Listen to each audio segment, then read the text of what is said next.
Put down that smartphone and listen to me. I'm Matthew Milligan, professional musician and lifelong Weird Al fan.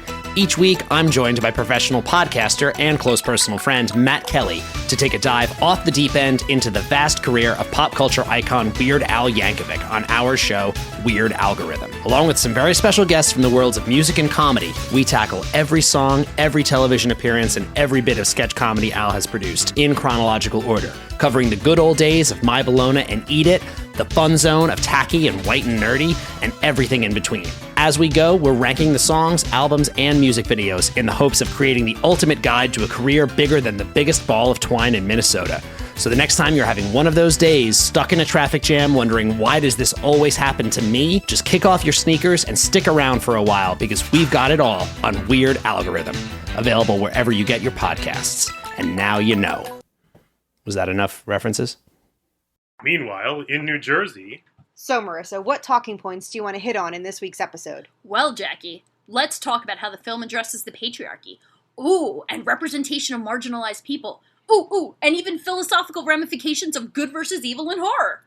We can point out the triangle boobs, talk about the blood splatter, and the practical effects. And also the male gaze? My gaze at the males. Hi-oh! From feminism to fangirling, the Jersey Ghouls cover all the bases of horror from a woman's perspective. New episodes are uploaded every other Sunday. Just search Jersey Ghouls to find us on social media and your favorite podcasting app. You've been lost in the woods for hours now, stumbling around in the dark. You come around the bend and see two people roasting marshmallows over a roaring fire. They see you coming into the clearing and gesture over to pull up a log. Welcome to Campfire Ashes. I'm Paul. And I'm Jess. Join us as we tell each other our originally written spooky stories around the campfire and then dive into the lore and legends that inspired them. Is it something that goes bump in the night? Is it something menacing lurking past the tree line? Or is it just weird and otherworldly? You'll find it here on Campfire Ashes. You can find us on Spotify, Apple Music, Amazon Music, or right here on the Geekscape Network.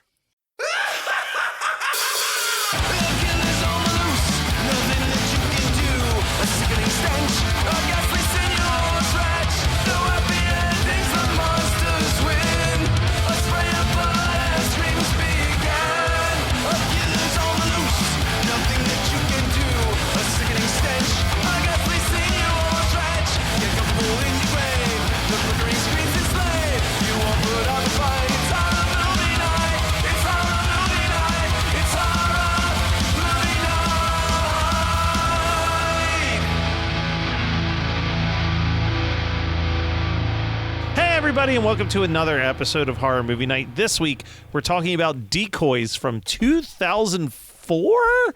Yes. Kyle, you made a game day decision to change this one up on us. I did. What shifted? What shifted in the popular zeitgeist that made you decide that we need to talk this? Yes. So a few things.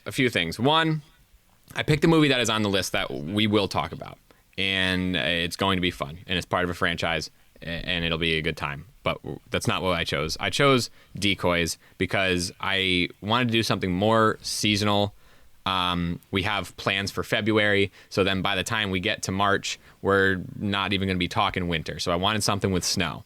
And I was doing some archival stuff for main menu loops down here, and I was in the D section of my movies, and I spotted the cover of Decoys, which, if you see, fairly iconic cover, I would say. It's a very iconic. If you were in the video rental stores in the early 2000s, you saw this without a doubt. And I was down here, so I peeped that, and then my son was down here, and he was also looking at the movie covers with me, and a few of those in the D category were a little scary. He really loved the cover of Dead Alive. He did not like the cover of Decoys, but he did love the cover of Decoys: The Second Seduction. And just for our Patreon, I'm gonna show you the cover of Decoys: The Second Seduction. A voluptuous woman with tentacles coming out of her in front of, I thought, the White House, but it turns out it's a college. The next day, White House. The next day, my son comes back, or I pick him up from school, and he's drawn a picture I ask him what the picture is of, and he says the alien from the Snow movie, because I gave him a very gentle, like, it is about aliens in the snow. And he's drawn me a picture of the cover of Decoys, The Second Seduction, which now lives next to my computer here. So Decoys has just been, he does not know that the name of it is Decoys. I've not given him any of that information. So I'm very thankful that he did not go into any more detail to his teachers about what that picture was. Yeah. Its tagline is The Second Seduction. Yes, yeah, and I was like, I'm very glad that is not part of his repertoire. But all that to say, those are just a couple. Decoys has been in my world, and I had watched it once before. I had thought it was going to be decent HMN fodder, and it's winter, and now here we are. So I hinted at this last week, but for a film where so much of the plot is creatures trying to have sex with college students, I believe not a boobie to be seen in the movie. Like, I don't think that the actors were paid enough to get out of their tops for this film, and there's one with good reason. There's one set of boobs and one butt. And they happen early on, and they never just be seen again, except for a flashback to the same scene. Yeah, so it's wild. It's wild to make a sex comedy horror film with so little sex. Yes, it's wrong. I enjoyed the shit out of this. I like Matt. So just a little wizard behind the curtain for listeners. I start this up yesterday, and I'm like, this looks like it's happening at Halloween, and Kyle said it was going to be winter.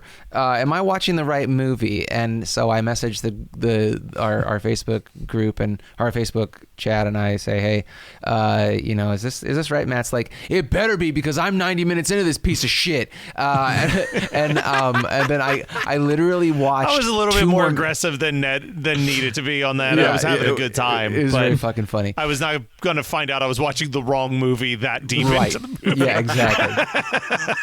So if I would have waited 2 minutes, it would have fast forwarded to winter at St. John's College in Canada, in Montreal, I guess it was. Yeah. I'm like, oh, it's fine. But this is so. Kyle's gonna get into it with Luke and his roommate. What's his roommate's name? Roger. You mean Timu Elijah Wood? No. His name's actually Elijah Morningwood. Get it right. Oh, da-da-da. Nice. If this is what people thought college was in the early 2000s, you know what? Never mind. There was probably it's pretty spot on. It feels fucking bad beer all the time. The fucking everybody being bloated and gassy.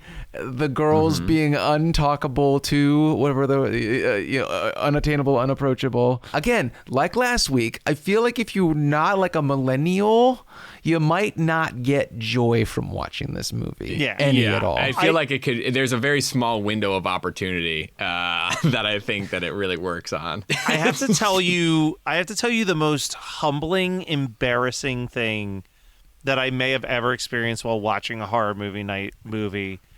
And it was it for this it really says a lot about how much of my life has been dedicated also to One Hit Thunder. Oh, okay. But there is a party scene in this movie. Which one? There's so many. Well, there's a party scene in the movie where there's a rap song playing, and I go, in my head, are they slow dancing to Bad Ronald? Which no one knows who the fuck Bad Ronald is. It is a one-hit wonder hip-hop duo that, like, barely anybody remembers except for their song Tap the Keg showed up in, like, a bunch of college party song movies. So I go and I research. No, it wasn't Bad Ronald. It was a solo song from one of the two rappers in Bad Ronald. Oh, my God. What? And I was like, what the fuck? fuck has happened to my life that I'm watching a movie on Tubi and I can pinpoint a solo track from a one-hit wonder rap duo that no one remembers but me. I'm so proud of you.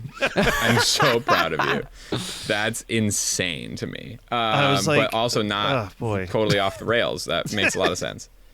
Bad Ronald. Anyway, what is Decoys, Kyle? Tell us about this delight. We don't do this so much anymore, but I'm really close to my laundry room, and it all starts out with a little cerveza. I didn't think about it until right now. And I got a really bad beer. I got a Corona Premier, which didn't exist in 2004, but it exists now for us to enjoy. So, yes, it does start on Halloween. It starts with a man going to a house and discovering some frozen bodies. I do like the frozen bodies aspect of it. Yeah, they look pretty good. cool. Yeah, they look cool. Good, you know? And there are some good practical effects happening in here. Actually, kind of more than I thought that were going to happen, even on the second rewatch. And then we flash forward to St. John's College, Montreal, Canada.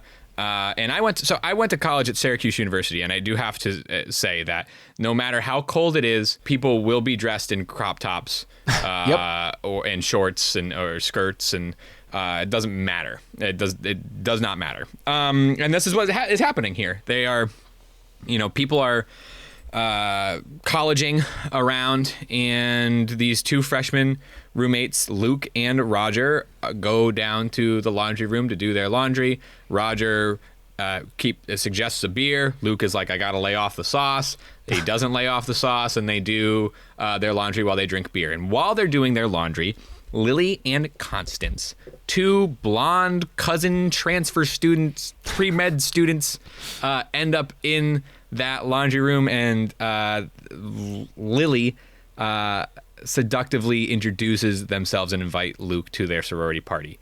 Lily leaves a roll of quarters in the laundry room, and Luke is like, this is my chance. I'm going to bring them back. And he goes to their room, and it's frigid in there. Super cold. The windows are open. He doesn't think anything of it. But now Lily and Constance are coming back to their room, and so he hides in the closet. There's a lot of like sex comedy tropes, as we've alluded to just in the genre explanation of this. So he's hiding in the closet, a la American Pie 2, and he is ready to see Lily and Constance get ready for bed. And as they get ready for bed, they both undress, and then you start to think, well, they're cousins, and you start to worry a little bit. But what happens is they get fully undressed, they open their windows, and tentacles shoot out of Lily's chest, and Constance sprays her down with nitrogen, right? Liquid nitrogen. Yeah, liquid nitrogen to get ready for bed, to which they then don't get ready for bed. They go elsewhere in skimpy nightgowns. But Luke is like, oh my God, this is horrible. I have to tell my roommate Roger. He goes to tell Roger. Roger is like, I am going to get laid, because he got invited to that sorority party with Lily and Constance.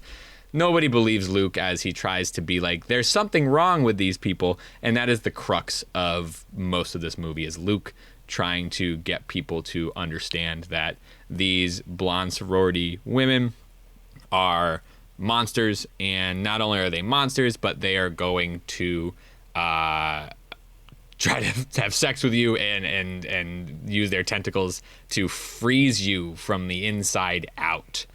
And this happens a few times. So in the dorm room, Constance lays down this line: men at home are dead. These men are ripe for the picking. The friend, they have two other friends. One is a girl who was like an art school girl whose name I did not write down. I thought her name was Melody, but that is the girl who uses a flamethrower later on, so forgive me. And then their friend Nathan, who has given himself the nickname Gibby. He is more like a white hip hop fan. He's got the bucket hat. Oh, he Gibby. uses a lot of slang. Man, Gibby. And nothing locks you into coolness quite like giving yourself a nickname. Absolutely. A freshman who gave himself a nickname goes a long way. Yeah. It's really rough. Melody. Did I already say that her name Is Melody the dark-haired best friend? Yes, Melody's the a leg dark-haired beard? best friend. Yeah, and she's like, "Hey, come to this Cronenberg Film Festival instead of going after these sorority girls." Almost a complete line of dialogue from there. And he's like, "No, I have to find out what's going on." So he goes to this sorority party and he makes a fucking fool out of himself. He spills a drink on a girl who has braces onto her sweater, and then when he goes to punch out the frat bro who is putting the moves on Lily, who is the ice queen of this sorority. He misses and punches the brace face in the face. So then he gets punched by the frat bro. He destroys the party and he just leaves. He's like, fuck it, I'm out of here.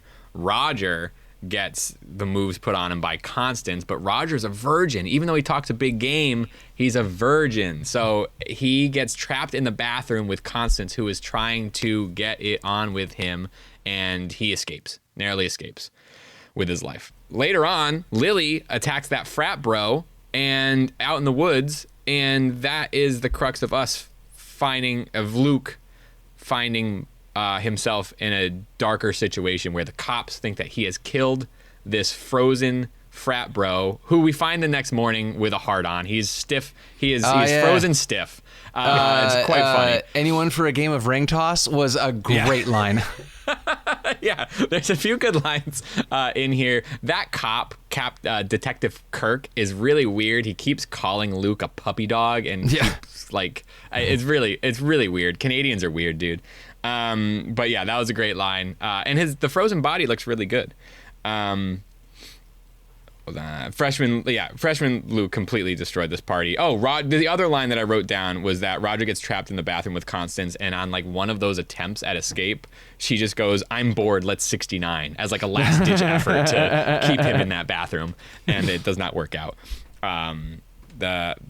The next morning when they wake up and Roger hasn't scored and Luke got, his car was broken down before they even find that frat bro party. I was just looking around this freshman dorm, and it is insane. The dude has it's an open double, if you're familiar with college dorms, but this open double is bigger than like any open double I've ever seen. The dudes have congas, they have a recliner, they have a punching bag in this college dorm room, freshman college dorm room. It's crazy to me. And we think that Roger's jerking off, but he's actually cracking a beer. Classic Raj. It's really silly. Also, so Detective Kirk is questioning Luke. Luke has nothing to do with it. He's trying to, like, nobody's going to believe that these aliens with tentacles are coming out of these women. It's the whole tale as old as time. And he tries to sneak around the morgue to get some more evidence as to like what happened, and he breaks the arm of the corpse of this frat bro, and it shatters on the floor because it's not all nitrogen. That was a good little effect. And I don't know, there's no leeway in this case, so they're just going to go on to the next party where they're going to crown the next ice queen. Was this the one where Bad Ronald Solo Ronald was playing? No, Solo Ronald played way before this. It was the first party. Okay. Yeah. This next party is way more themed. They're going to select their new ice queen. There's a variety show that happens. The talent show is the best part of this fucking movie. We get in quick succession, we get like I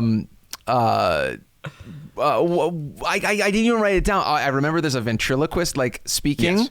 And then I remember there's the juggler, there's twirler, there's dancing, singing, there's comedy, there's literally everything. It felt like a scene out of a mid-'80s slasher, college slasher. It was fantastic. Fucking loved it. Yeah. Loved every second of it. It was an iconic scene. And that happens at the same party that Constance does a triple shot of vodka up an ice luge and makes out with the bartender. Oh yeah. While and Roger's like all about drunk. it. Yeah. Oh yeah. Roger's the best part of this whole fucking movie, man. And the whole idea at this point is that they're going to try to lure one of these women into having sex with Roger because he already has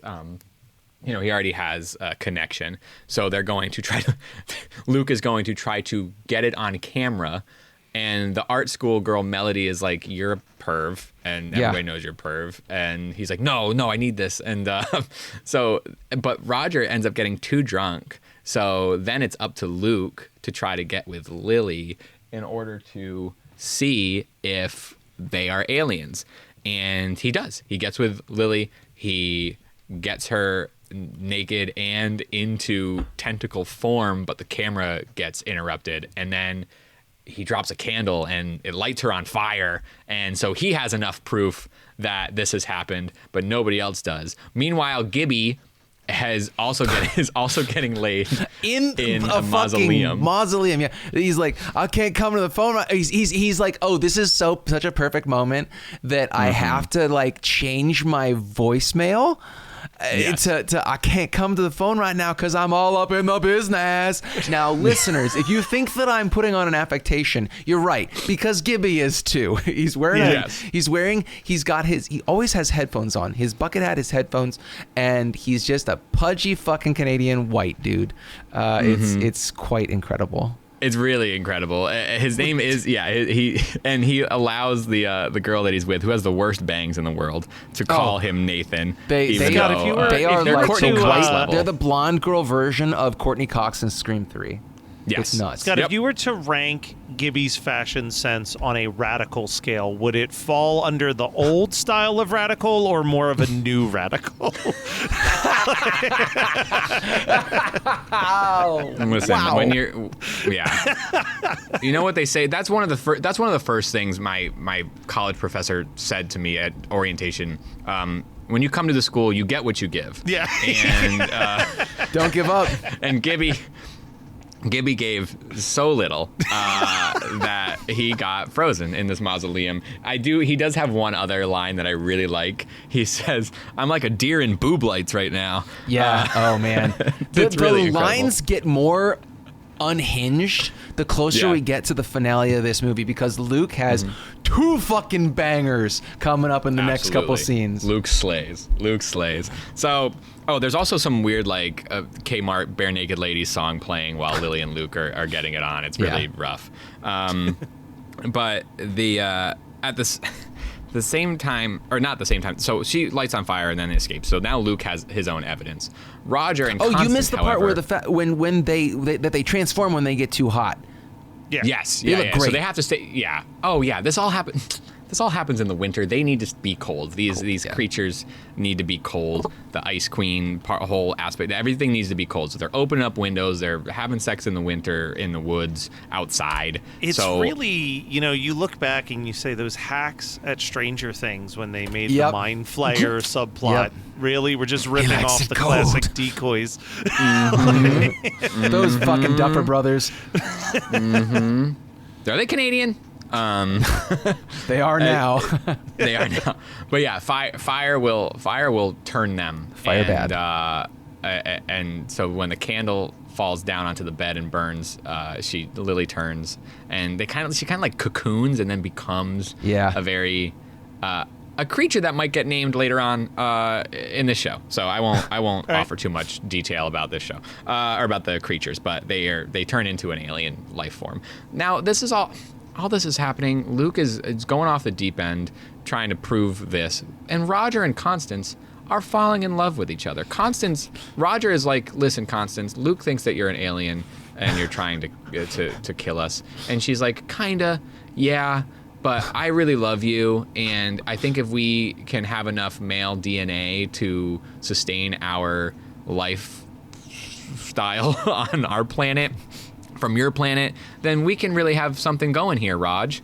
And that's like a 10-minute scene. It's crazy. It's so long and it's so crazy, but I think the craziest part about it is it's pointless. Like there's no because need, he still dies. Yeah, he still dies. Nothing comes from that conversation. No. Matthew, all. It's not pointless. One, we get exposition as the viewer, and second of all, it puts Luke on an absolutely genocidal.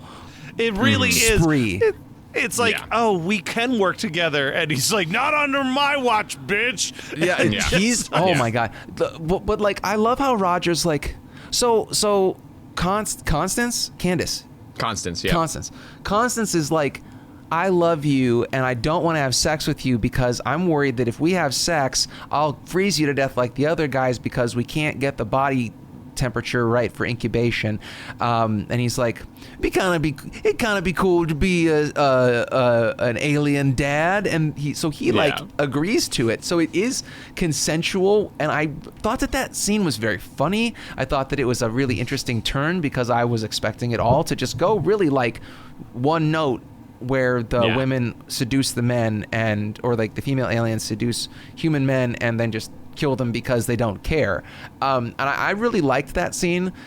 And then when Luke goes just psychotic because of, his best friend / roommate dying from ice spiders coming out of his body, it really adds a little something to this movie because I was actually on the alien side by that point. No, I agree. That's why I think it's crazy that it's there.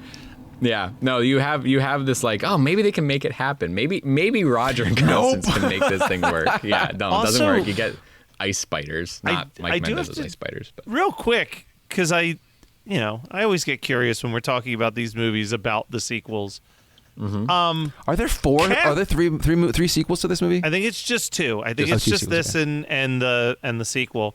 But the sequel features one of the stars of Letterkenny, B Tobin Bell, and C Dina Meyer from like fucking Johnny Mnemonic and fucking Starship Troopers.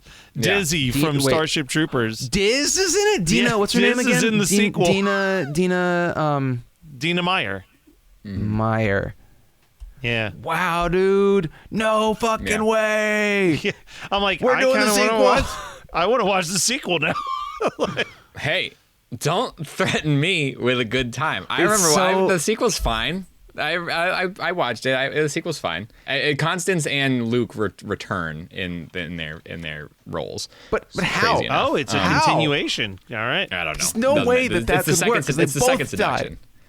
Yeah, I don't know. I don't know how it happens, but Luke goes absolutely apeshit, and he is going to take down every one of these aliens. Unfortunately for him, you can't tell who is who without fire and hot things. So he kidnaps Lily and ties her to a rowing machine, and he has like a propane tank. And one of her sorority sisters comes in, whacks him with a badminton racket, and breaks it over him, and like unties Lily, and is like, "We're getting out of here, you crazy asshole." And he finds out that Roger's with Constance. That's when they find out that Roger's going to birth these two stillborn spiders from his mouth. And then Luke is like, "I'm going to get you, Constance." And then he goes after Constance. He acquires the flamethrower from one of the art school girls. Yeah, the art school girl. And then goes to the sorority house, where at the sorority house they are having a dinner, just a dinner.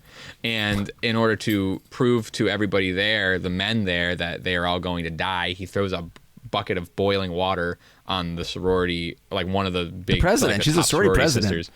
She's the president, right? Yeah. She does not turn into a... She's like, what the fuck? She does not turn into an alien. Yeah, she freaks out. So now Luke is questioning everything, but then he goes over to one of the other girls, Natasha, with the flamethrower, and she is the one of those aliens. So now we've proven to other people that these aliens exist. And Luke kind of basically Luke chase, and there's a cop that he has like a relationship with that I never understood it's what odd. that was. According to Wikipedia, it's a former girlfriend, but I did not get that at any point in the actual movie. She's like 5 years older than him. Yeah. Yeah, it doesn't make any sense to me. So anyway, they've teamed up. They're in cahoots, and he's chasing down Constance. He traps Constance in like a boiler room. He is going to and Constance is now in her alien form, escaping, which is kind of like a rat type like alien. Like they're hairy and they're running through this thing. I don't know. And oh, I'm sorry. I think there's one of the lines is about to come up, Scott. Oh, bro, you missed one of the ones. Okay, all right. I'll go. World domination, one dick at a time, which is what he yells at Lily in her face when they're like interrogating her. And I busted out laughing because to his credit, Luke is an awful actor, but this line and the line that you're getting to in a minute here, they're just incredible. They're incredible. They're great. They're great. So he's got the alien trapped in a corner, and they've claimed, Lily has claimed that they're from the belt of Orion, right? They've had this moment earlier on, not claimed that they're from, but they've had this moment earlier on where she pointed out the belt of Orion in the sky, and it's this lovey-dovey moment, and he goes, "Belt of Orion, huh? How about the belt of O'Fryan?" And he rips that flamethrower. It lights her up, dude.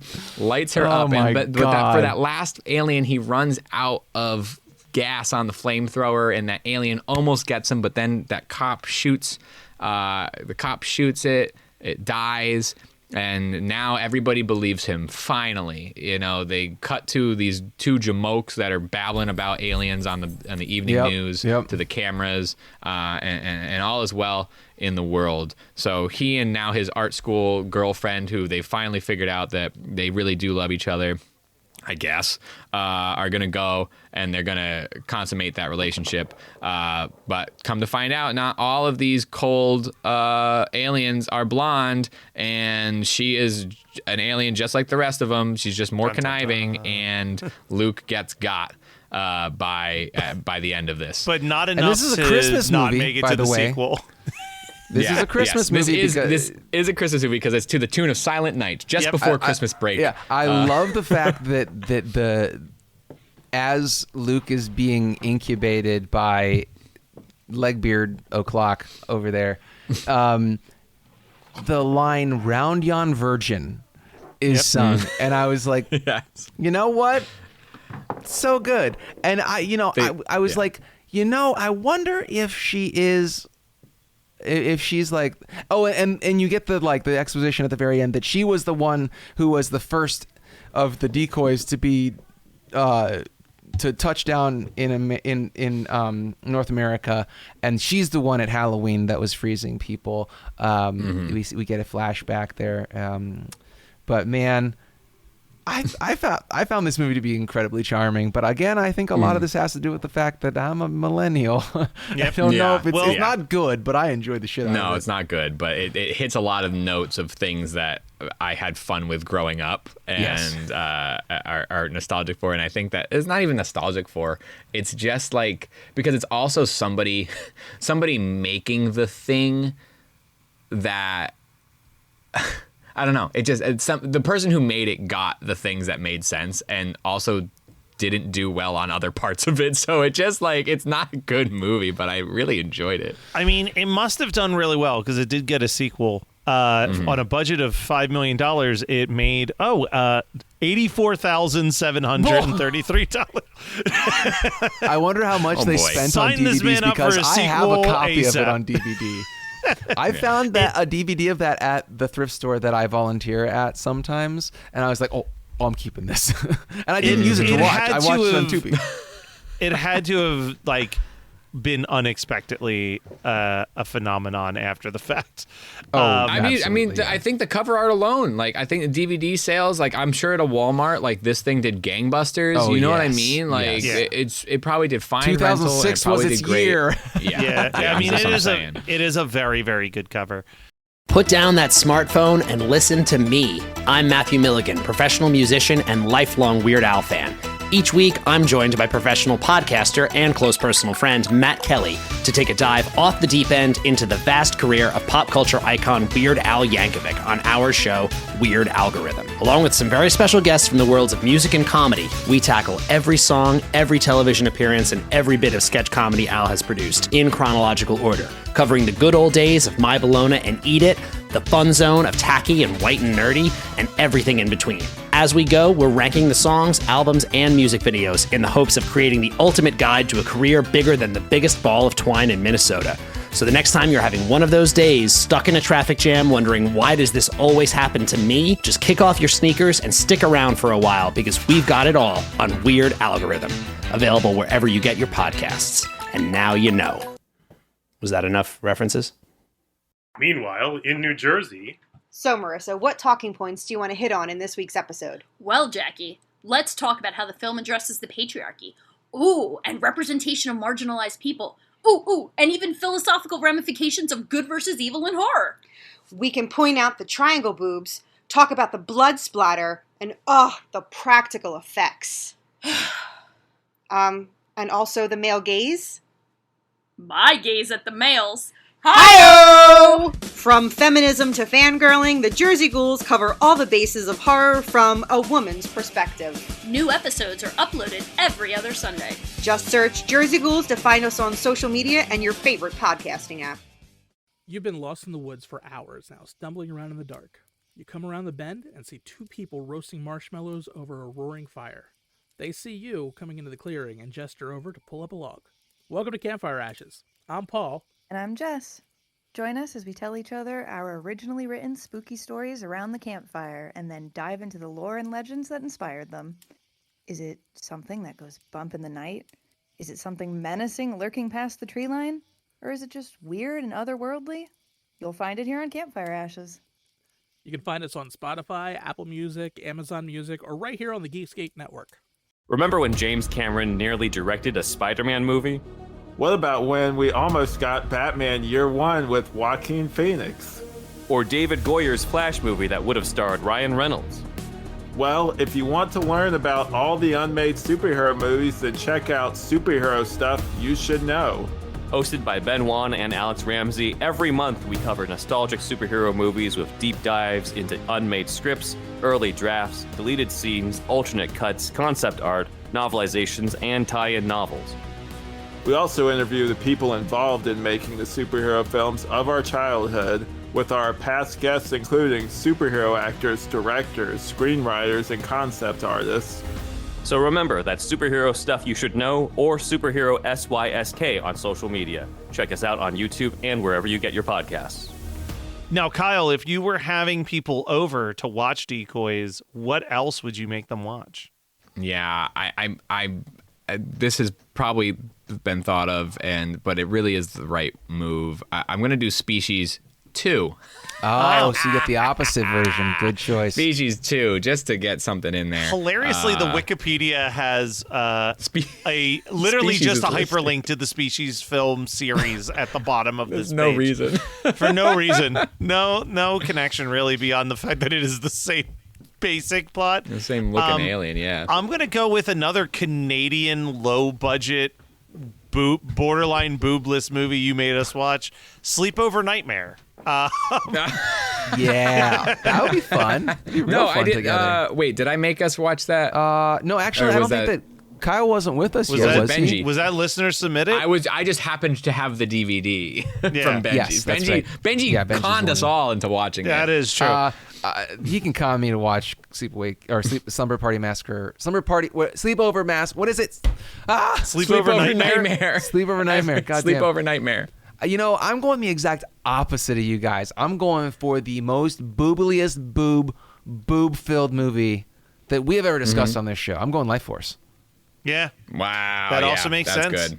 Good. You know what gives us our life force, though? Great listeners like you. So go to patreon.com/HMN podcast. Get some bonus episodes, get video episodes, join our Slack. Let us know in Slack what your double features would be. You could also let us know on our socials, HMN Podcast on damn near everything. Visit our website at hmnpodcast.com and go to our dashery, hmnpodcast.dashery.com to buy some merch. Now, Kyle, what is something you're listening to, watching, read, whatever that you want to talk about? I'm listening to my child at the top of the stairs not be quiet.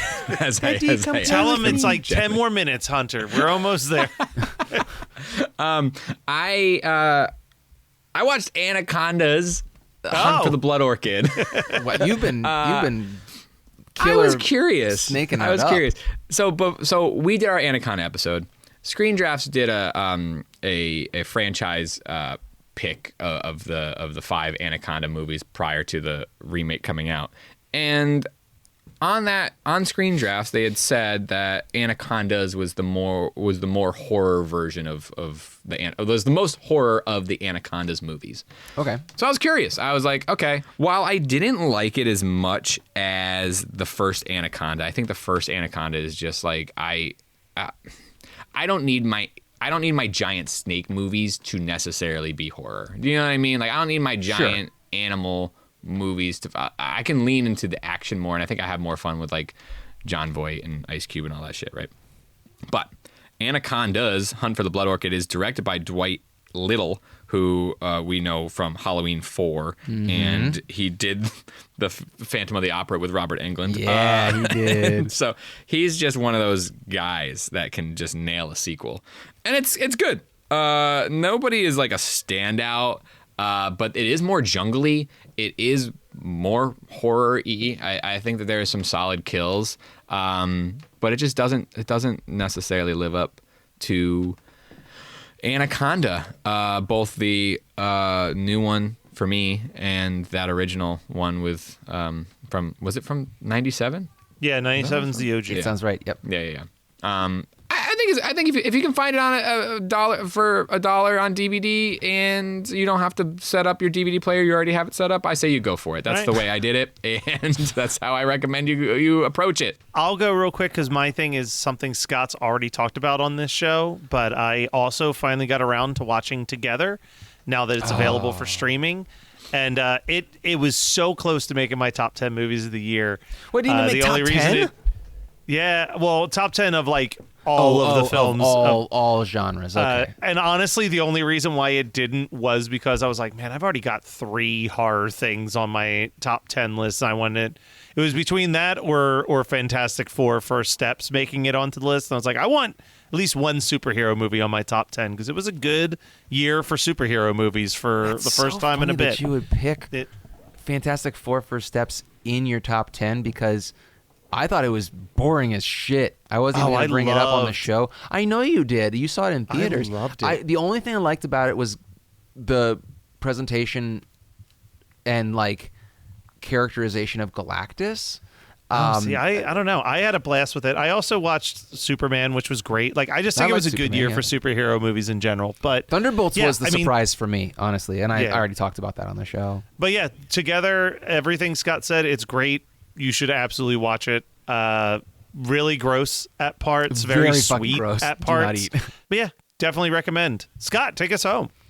All right, so I am going to tell you a series that Megan and I spent, I want to say 7 days watching. 7 nights straight between Christmas and New Year's, or well, Christmas, New Year's until like we had to go back to work. We watched all 4 of the Hunger Games movies, or at least, Hunger Games, Catching Fire, and then Mockingjay Parts 1 and 2. And Megan and I don't think that we ever finished Mockingjay Part 1, and I know that we never watched Mockingjay Part 2 for whatever reason when they came out, but we saw Hunger Games Catching Fire in theaters, I want to say. And we loved the first 2 movies. And it is so hard to watch that series in 2026 because it is just very prescient. It's dark. It's just too fucking real. And Suzanne Collins, the woman who wrote that series, I think she needs to get a little bit more credit after the fact. Like, I know that she has her fans, right? But like a lot of people probably discounted the Hunger Games because they were seen as YA books. And now Megan and I read all 3 books of the original series and loved them. I don't remember them being written as straight YA books. They felt more akin to like that space between young adult dystopian sci-fi and just straight dystopian sci-fi. So like high school age. It was written, well, that's what YA, so I think that this is, I can speak on this finally. Yes, you can. So there are technically 3 categories. So an author would fall into a children's author, which would be kind of just any of your generic child books from toddler up until elementary school. Then there are people who are referred to as middle grade writers. Yes. These are the ones that are writing maybe a Goosebumps or an Animorphs. YA is literally anything that could be recommended from 9th grade and beyond with any stretch YA of genre. Is older than I thought. Okay. Yeah, All so right. the only connective tissue in YA is essentially that your main characters are high school age. That is like what kind of categorizes something as a YA. That's why like Eric J. Brown can write something as fucked up as the books that he writes and it gets in YAs because it's dealing with high schoolers. But also, because I used to think the same thing. I would think like, oh, Goosebumps, that's a YA book. No, it's a middle grade book. Like it is a book that is targeted to 6th to 8th graders. Hunger my Games problem was is definitely it's definitely 9th grade like target. high school. Yeah. Yeah, I mean, and Yeah. I don't want to put it in the dystopian, like in the same bucket of quality as something in dystopian fiction like Handmaid's Tale, but goddamn does it really hit a lot of the, like when you watch the Handmaid's Tale TV series, we watched that shit during the first Trump administration and it was too much, it was too real. Yeah. Is like, holy shit, this is happening right now. Like, how did Margaret Atwood know that? She's so prescient. But like at the same time, I feel like we're watching this and it's talking about like bread and circuses to keep the masses hungry and pissed off at each other while the people with all the money are living opulently and just sucking resources from the proletariat. And I just and the cruelty for a point is just really hard to watch in 2026. The unfortunate reality is like it's always going to be prescient because I know rich people always are going to fucking suck. You know, like it's like as long as there's billionaires, it's always going to be like, how did they fucking know? And it's because as long as there have been rich people in power, they have used fear and various other tactics to keep their money from everybody else. That's why, we talked about this like 2 months ago when we watched Death Race 2000. It's like, how in 1975 could they know? Yeah. And it's kind of like, I don't know. There's two sides of that coin. Like on one side of it, it's like just disappointing and stressful.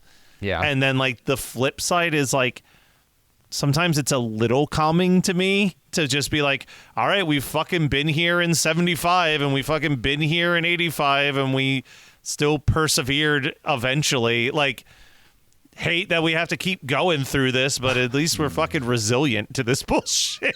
I guess you're right. It's a hard pill to swallow, but I accept it. Yeah. But yeah, I think, isn't there like a new adaptation or something happening soon? Come out later this year. Yeah. Wait, there's another Hunger Games. Well, I know that there are like prequels with Hamish and other characters when they were younger and in the Hunger Games. I only read the three on the main movie books. front. I know there's going to be allegedly there's going to be one at the end of the year, but I don't know how that all tracks. Well, you know when you'll find out? Right here on Horror Movie Night. So make sure that you subscribe on your favorite podcast feed for good times and upbeat things that never dive into the sad reality of the political landscape that we live in. We'll be back next week with something light, something tame. Stay tuned.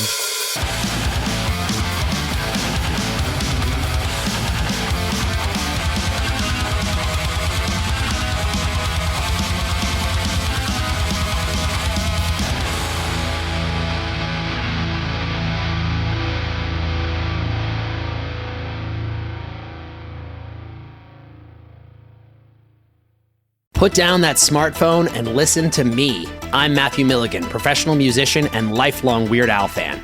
Each week, I'm joined by professional podcaster and close personal friend Matt Kelly to take a dive off the deep end into the vast career of pop culture icon Weird Al Yankovic on our show, Weird Algorithm. Along with some very special guests from the worlds of music and comedy, we tackle every song, every television appearance, and every bit of sketch comedy Al has produced in chronological order, covering the good old days of My Bologna and Eat It, the fun zone of tacky and white and nerdy, and everything in between. As we go, we're ranking the songs, albums, and music videos in the hopes of creating the ultimate guide to a career bigger than the biggest ball of twine in Minnesota. So the next time you're having one of those days, stuck in a traffic jam, wondering why does this always happen to me, just kick off your sneakers and stick around for a while because we've got it all on Weird Algorithm, available wherever you get your podcasts. And now you know. Was that enough references? Meanwhile, in New Jersey... So, Marissa, what talking points do you want to hit on in this week's episode? Well, Jackie, let's talk about how the film addresses the patriarchy. Ooh, and representation of marginalized people. Ooh, and even philosophical ramifications of good versus evil in horror. We can point out the triangle boobs, talk about the blood splatter, and the practical effects. And also the male gaze. My gaze at the males. Hi-yo! From feminism to fangirling, the Jersey Ghouls cover all the bases of horror from a woman's perspective. New episodes are uploaded every other Sunday. Just search Jersey Ghouls to find us on social media and your favorite podcasting app. You've been lost in the woods for hours now, stumbling around in the dark. You come around the bend and see two people roasting marshmallows over a roaring fire. They see you coming into the clearing and gesture over to pull up a log. Welcome to Campfire Ashes. I'm Paul. And I'm Jess. Join us as we tell each other our originally written spooky stories around the campfire and then dive into the lore and legends that inspired them. Is it something that goes bump in the night? Is it something menacing lurking past the tree line? Or is it just weird and otherworldly? You'll find it here on Campfire Ashes. You can find us on Spotify, Apple Music, Amazon Music, or right here on the Geekscape Network. You're listening to the Geekscape Network.